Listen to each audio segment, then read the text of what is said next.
आणि हे तात्काळ थांबवा, नाहीतर येत्या काळामध्ये वंचित बहुजन आघाडी हा महानगरपालिकेत येईलच सत्तेत. त्यावेळेस आमची विनंती समजा, धमकी समजा, कुठल्याही अधिकाऱ्याला यावेळेस जर चुकीच्या पद्धतीने कोणी काम केलं, अनुयायांची गैरसोय केली, तर वंचित बहुजन आघाडीचे कार्यकर्ते त्या अधिकाऱ्याला ठोकण्याचं काम 100% करतील.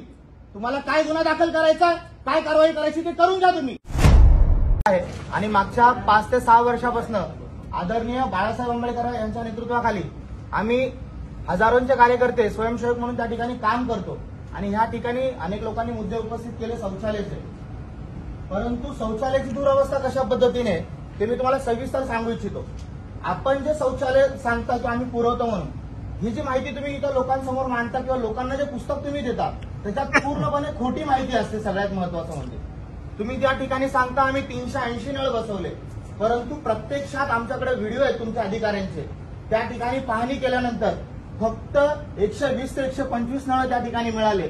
त्याच्यानंतर तुमचे अधिकारी असे उत्तर देतात की जे शौचालयामध्ये नळ लागलेले आहेत ते देखील पिण्याच्या पाण्याचेच आहेत. तर तुमच्या अधिकाऱ्यांना आम्ही ते त्यावेळेस सूचना केली होती, तुम्ही ते पाणी पिऊन दाखवा, परंतु त्यांनी ते पिऊन दाखवलं ना. त्या सगळ्यांचे व्हिडिओ आमच्याकडे. त्याच्यानंतर मागच्या वेळेस तुमचे जे काही मदत कक्ष होते त्यात कुठलाही अधिकारी त्यावेळेस मदत कक्षात नव्हता. आणि बाकीचे जे अधिकारी इतर वॉर्डमधनं त्या ठिकाणी येतात ते असं कळवतात की आम्हाला याच्यातली काही कल्पना नाहीये, माहिती नाहीये. आणि ह्या संबंधित वॉर्डचे अधिकारी त्या ठिकाणावरनं पलायन करतात, पळून जातात. आणि त्याच्यानंतर संघर्ष सुरू होतो तो वंचित बहुजन आघाडीचे कार्यकर्ते आणि पोलिसांमध्ये. आणि हे मागच्या 5 वर्षापासून होत आहे. आम्ही वारंवार तुम्हाला सूचना देतोय. बाळासाहेबांनी देखील पत्र दिलेलं आहे. मागच्या वेळेस आदरणीय सुजाताताई आंबेडकर देखील या नियोजनात सहभागी होते, तरी देखील तुमच्याकडनं जाणीवपूर्वक दुर्लक्ष केलं जातं. महिलांमध्ये आणि पुरुषांमध्ये पार्टिशन सुद्धा नसतं, त्याचे पुरावे आहेत. त्याच्यानंतर महिला शौचालयामध्ये पुरुष कर्मचारी काम करत असतो, त्यांचे नशेचे पूर्ण पुरावे आहेत. ते त्या ठिकाणी गांजा पितात, ह्याचे देखील आम्ही तुम्हाला पुरावे दिलेत.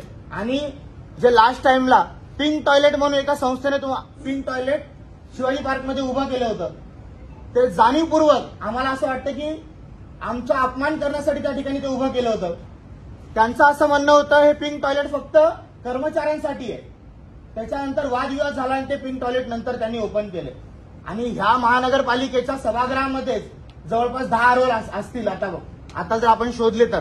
आणि त्या अख्ख्या शिवाजी पार्कमध्ये तुम्ही फक्त 4 आरोल लावता पाण्याचे. हा कुठला न्याय आणि कुठल्या पद्धतीचं तुम्ही नियोजन करताय.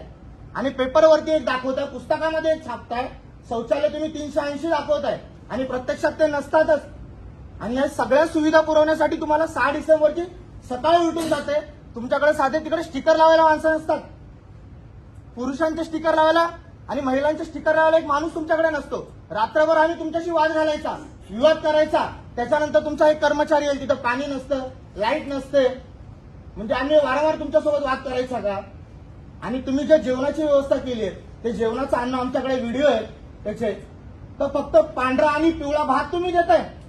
आमची थट्टा करताय का तुम्ही. त्याच्यापेक्षा आमचा आंबेडकरी अनुयायी इथं सज्ज आहे, तो स्वतः इथल्या अनुयायांना जेवण वाटतो चांगल्या पद्धतीने. तुम्ही आलेला निधी सगळे मिळून मिसळून गडप करताय दिसते त्याच्यामध्ये. आणि नियोजन मंडपामध्ये अर्ध्या वेळेस तर लाईट बंद असते, चार्जिंग लाईट नसते. 5 तारखेला सायंकाळी ते कनेक्शन जोडायला येतात, सीसीटीव्ही पूर्णपणे बंद असतात. आहे का तुमच्याकडे पुरावे कोणाकडे तर दाखवा की तुम्ही 4 तारखेला सीसीटीव्ही चालू केलेत म्हणून. कारण तुमच्याकडे पुरावेच नाही आहेत, तुम्ही चालूच करत नाही सीसीटीव्ही. तुमच्या मदत कक्षामध्ये कुठलाही अधिकारी सक्षम नसतो की तो उत्तर देऊ शकतो. रात्री 2-2 वाजता आम्हाला आयुक्तांना फोन करावा लागतो, हे काम झालं नाही करून द्या म्हणून. आपण फक्त एक पुस्तक प्रकाशन करण्यासाठी आणि अभिवादन करण्यासाठी बाबासाहेबांना हा सगळा ड्रामा करतोय का, या सगळ्या बैठका घेतोय का. या बैठकाच्या नंतर प्रत्यक्षात पाहणी करायला येत असताना तुमचे अधिकारी फक्त तिथे येतात, व्हिडिओ फोटो काढतात, सोशल मीडियावरती टाकतात आणि निघून जातात, परंतु प्रत्यक्षात पाहणी करत नाही. पूर्ण पिण्याच्या पाण्याचं पाणी पूर्ण रस्त्यावरती असतं, शौचालयाच्या पाण्याचं रस्त्यावरती पूर्ण पाणी असतं आणि तिकडे पूर्ण गाळ जमा होतो. लोकांना त्याच्यातनं चालत जावं लागतं. याचे देखील पुरावे आहेत. मागच्या वेळेस पूर्ण पुरावे तुम्हाला दिलेत. आता पाहिजे तर आता देखील तुम्हाला पूर्ण व्हिडिओज आम्ही देतो, तुमच्या अधिकाऱ्यांचे व्हिडिओ देतो. पेपरला बातम्या आहेत, टीव्हीला बातम्या आहेत, परंतु हा हलगर्जीपणा जाणीवपूर्वक केला असा आमचा आरोप आहे तुमच्यावरती. आणि हे तात्काळ थांबवा, नाहीतर येत्या काळामध्ये वंचित बहुजन आघाडी हा महानगरपालिकेत येईलच सत्तेत. त्यावेळेस आमची विनंती समजा, धमकी समजा. कुठल्याही अधिकाऱ्याला ह्या वेळेस जर चुकीच्या पद्धतीने कोणी काम केलं, अनुयायांची गैरसोय केली, तर वंचित बहुजन आघाडीचे कार्यकर्ते त्या अधिकाऱ्याला ठोकण्याचं काम 100% करतील. तुम्हाला काय गुन्हा दाखल करायचा, काय कारवाई करायची ते करून घ्या तुम्ही. हा बाळासाहेबांचा आदेश आमच्याकडनं. बाळासाहेबांनी आम्हाला हे सांगितलेलं आहे. यापुढे गैरसोय कुठल्याही पद्धतीची खपवून घेतली जाणार नाही. आणि आम्ही वारंवार तुम्हाला पत्रव्यवहार देखील केलेले आहेत, पुरावे देखील दिलेले आहेत. तर मी तुम्हाला सगळ्यांना विनंती करतो पुन्हा एकदा, ज्या अधिकाऱ्याला तुम्ही जबाबदारी देतात त्या अधिकाऱ्याने ते ठामपणे काम योग्यरित्या पार पाडायला पाहिजे. ज्याला जबाबदारी माहितीये त्याच अधिकाऱ्याला तिथं उभा केलं पाहिजे. आणि वंचित बहुजन आघाडीचे स्वयंसेवक हे तुमच्या मदतीला उभा असतील, परंतु तुम्ही जाणीवपूर्वक त्यांना हायपर करता, त्यांच्याशी वाद घालता आणि तुम्ही सरळ बाजूला होता आणि पोलीस प्रशासनाला तिथं पुढे करता. आम्ही त्या दिवसाचं महत्व जाणतो. तो दिवस इथल्या देशभरातल्या बहुजनांसाठी दुःखाचा दिवस आहे, म्हणून आम्ही खूप संयम बाळगतो. परंतु जर तुम्ही इथल्या आंबेडकरी अनुयायांची गैरसोय केली तर वंचित बहुजन आघाडी तुम्हाला सोडणार नाही. एवढंच बोलताना थांबतो. जय भीम, जय भारत.